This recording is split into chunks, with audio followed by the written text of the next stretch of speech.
watching. I'm Margot Kimberg, and this is In the Spotlight, a closer look at a crime novel.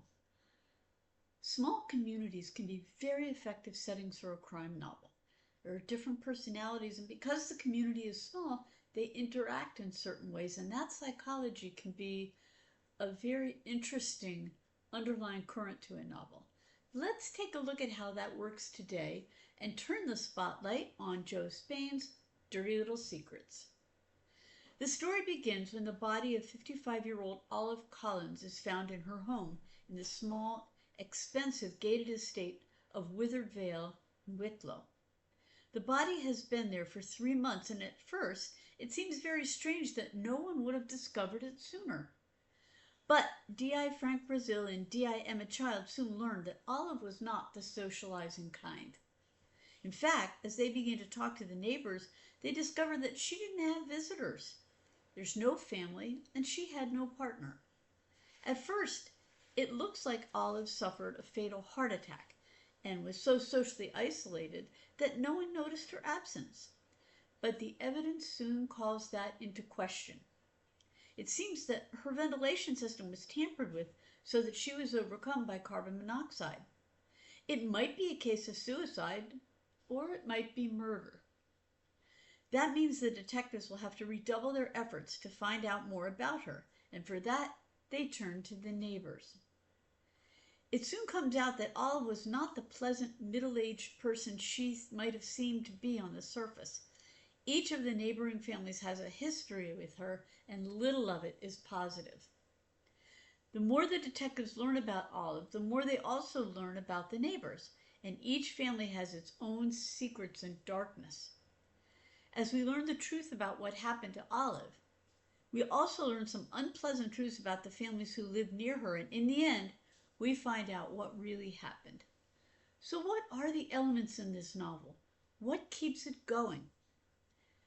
This is a psychological study as much as it is anything else. The story revolves around Olive's character and the characters of the other people in the estate.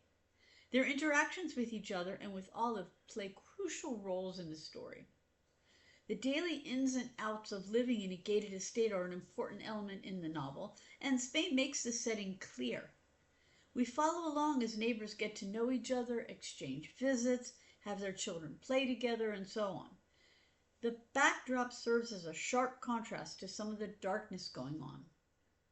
The story isn't a light one. There's some real sorrow, and some of the characters have had some tragic experiences. Spain doesn't mince words or sugarcoat anything either. At the same time, there's dark humor in the story too, and some social commentary along with that humor. And without spoiling the story, I can say that the ending is not bleak or hopeless. In fact, there's some good that comes out of the story. Another element in the novel is the relationship between Frank and Emma. He's a bit older, almost ready to retire, while Emma is moving up the police ladder. They do clash at times, and sometimes they argue, but there's an underlying respect for each other, and as the story goes on, each supports and learns from the other. So this isn't a turf war sort of story. The story is told mostly in third person, past tense.